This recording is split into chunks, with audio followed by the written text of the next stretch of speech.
So we haven't done one of these in a while, so today I want to talk about kind of backstage antics that I've observed over the years. So this may not be at any particular meet, but just in general, what I've seen in the past when I'm warming up in the behind the platform in the warm-up area. So I think the number one thing that I guess is a huge fault of many lifters is that they warm up too heavy and they kind of grind their weights in the warm-up area. So for example, I would see lifters doing a warm-up that's very close to their opening attempt, and they may be grinding that. So number one, they're opening too heavy in the first place, and they're warming up so close to their opening weight, and again, that defeats the purpose of the warm-up. The warm-up is just designed to warm the body. It's not supposed to be a training session.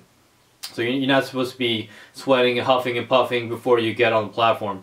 So that's number one mistake that I see in regards to warming up, because these lifters, they aren't per se educated, or they don't have a lot of meet experience, so they don't know any better. So sometimes I see lifters do sets of 10 or 7 or 8 in the back, and it's just crazy. I mean, granted, it may be like 185 or 225 or whatever. I mean, it's just a lot of wasted energy that that goes with that. Warming up excessively, and naturally, 9 out of 10 times you'll see them really suffer on the platform, and they'll probably miss their third attempts. There is an efficient way to warm up in the back. So you look at your opening attempt, and you'll work your way down based upon what the opening attempt is. So for example, this past nationals I was opening with 496 on the squat.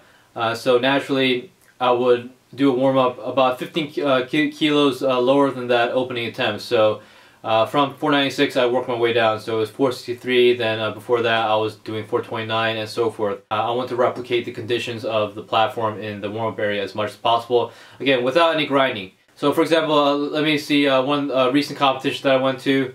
I saw this guy, he was doing like lateral raises with doing these and doing these with 5-pound weights or 2.5-pound weights, and he was actually using the warm-up plates for the warm-up area. So he was actually taking up weights that could have been used for warm-up. So I told him, hey, what are you doing? Like, why do you have these weights? Why are you warming up like this? People need them. Then he gave them back. So and then I see him. I believe he had maybe 360 something on the bench, or 370 something on the bench. But he was doing sets with 248, just 10 reps of 248, and it's crazy. And he was kind of like drenched in sweat, and he was kind of breathing hard, and it's crazy. And actually, before he went for his opening attempt on the bench press, he didn't even have a singlet, so it was crazy. So he had kind of like a white t-shirt on and like really long white basketball shorts, and he just kind of casually strolls to the platform, and then the head ref's like, you can't lift, you need to have a singlet. He ended up getting 3 attempts anyways, but he just was fully unprepared for the competition. So things like that, it makes me shake my head, because it's not something that I guess shouldn't be happening on the platform, because number one, there is a rules briefing, and number two, you should do at least a tiny bit of research before you go into your first competition. So ideally, you'll have a coach. If you can't find a coach, the internet is a great resource where you can find many different resources as far as prepping for a competition. And naturally, when you see meet footage, you see people wearing singlets. I mean, they're wearing singlets for a reason. So again, it's to fully, I guess, disclose the body parts, or prevent actually having an easier time for the judges to look at certain parts of your body. So it has to be fairly fitted. So as I was warming up for the deadlift for a recent competition I had, there's a lot of kind of etiquette, or kind of warm-up etiquette that's ignored.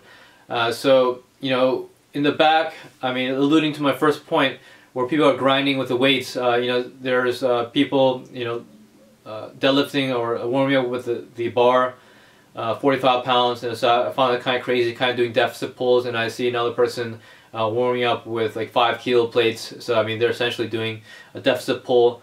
But I mean, for me, that's just not logical. Just because number one, you're not going to replicate the range of motion that you're doing on the platform if you're warming up with a plate, sorry, with a bar, or the bar with 5 kilos. I mean, you might as well be warming up with something that, you know, is at least a plate. I mean, let's be honest. I mean, even if you're female, you should probably be warming with just a plate. And you know, if you are opening with a plate on the platform, then I mean, I could see why you would need to have, you know, like 95 pounds. But I mean, it's still, to me, ridiculous. I mean, at this point in the game, I mean, if you are doing competitions and I mean, you're unable to warm up with you know, one plate in the back, then maybe you shouldn't be there. But again, who am I to say? You know, like, everyone's welcome to do powerlifting, but just to me, in the back, it's ridiculous. And to me, it's even more ridiculous for people to be grinding, like doing grinding reps in the back for the deadlift. It's just preposterous. You're, number one, you're at the end of the competition, and I mean, to be grinding weights at that stage in the warm-up area, you're setting yourself up to fail. So I saw there's a lot of ignorance with that, just grinding weights, doing reps in the back, and it's the end of the meet. I mean, you should finish the meet off strong. You shouldn't be grinding the back and setting yourself up to fail. Also, one thing that bothered me while I was doing my competition, so I was warming up with, I believe, 195 kilos, and this CrossFit chick, she's like, oh, we need to have the bar. So then, like, what the hell, you know, like, I already have 429 pounds loaded up and ready to go, so I was about to go in like a few minutes, and then she just starts stripping the plates. So, you know, of course I was rolling my eyes, and, you know, my friends, like, you know, they, like, you know, I don't know what the hell she's doing. And then after she stripped the weight, it's like, I told her, I made eye contact with her, said, I need 195 on the bar. I need 195 on the bar, and then, you know, she, of course she didn't load it, and she's walked away. But the etiquette is, so in this particular meet, there's 4 platforms, and the general rule of thumb, or just the etiquette of the warm-up room, you warm up relative to what the other lifters are warming up with. So naturally, you know, I was warming up with the heaviest weight in the back on one of those platforms. So just move to another platform. I mean, it's not considered for you to unload all my plates, all 195 kilos, 429 pounds. So that's 3 reds, a 10, and a collar. And then just walk away and not load it. I mean, it's incredibly rude. So I think a lot of these people, they don't know the etiquette of you know, competition, or maybe the weight room. So I mean, it's just incredibly rude. And you know, at least I told her, you know, face to face, you know, I need 195 kilos loaded on the bar. Had it loaded there before, and I needed it back. But you know, I guess she got scared or whatever. I mean, I'm not that physically imposing, but it's common gym courtesy. If you have something loaded, you load it back. I mean, it's just, you know, decent human behavior. I want to give an easier time to my handlers, so my coaches, my handlers, you know, because I don't want them to repeat loading weights. I mean, it's a waste of energy for them. It's a waste of energy for me just thinking about it. You have to warm up relative to the weights that the other lifters are doing. So she probably could have just moved to another platform. Again, if you're trying to warm up in my space, I expect the bar to be loaded, especially if it's been loaded before. I mean, every single competition I've been to, I just roll my eyes, shake my head. So actually, let me tell you one story. So back in 2012, when I was in Orlando, I believe this kid, he must have been opening with maybe mid-3s or something like that. And his coach, not realizing that the kilo plates are vastly different from the regular pound plates that you see at the gym. I mean, this poor kid, so his coach, you know, unwittingly or ignorantly loaded up like 450 pounds for his warm-up. And, you know, this kid's, he's only opening with like a mid-3s, a mid-high 3s. And, I mean, it's also the lifter's fault. I mean, it's his teenager's fault, because immediately when he unracked the weight, he should have known that it was way too heavy. But I mean, he took it out of the rack, walked it out, and he squatted it anyways. It was such a hard rep. It was like 100% rep. Anything added, he would have failed it. And then the coach was like, "Oh, it's okay, it's okay. And now your opener is going to feel light." But he just screwed himself for the competition. He did something probably even past his third attempt for the squat, and of course it was high in the warm-up area, and he grinded so badly. So I mean, I just felt really bad for the lifter, but just the point of ignorance of the coach, not knowing that a red plate for a kilo plate is actually 55 pounds, so kept loading it up as if it was something lighter. No matter what stage you are at, local, regional, national, you'll see just displays of ignorance that shouldn't really be I guess present at a competition, but it does happen because a large part, especially the new lifters, the new raw lifters that are coming from CrossFit, they just don't realize the kind of the scientific approach for prepping for a meet. And again, it may change in time. It may get better in time, but I mean, for myself, it really hasn't changed much, especially on the local level. Just the grinding of the warm-up areas in the back. Picking really poor attempts.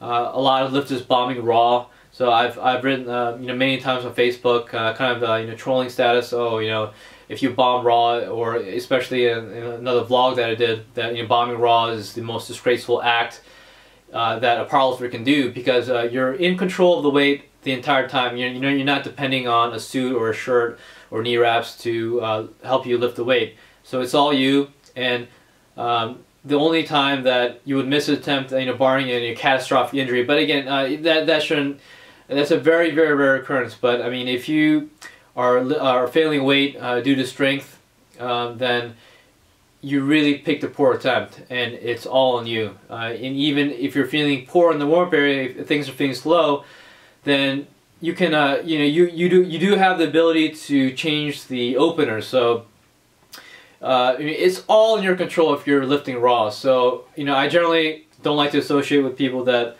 bomb raw, because they're just not cerebral with their attempts. It's just a disgrace for people to bomb raw, especially nowadays with the resources that you have.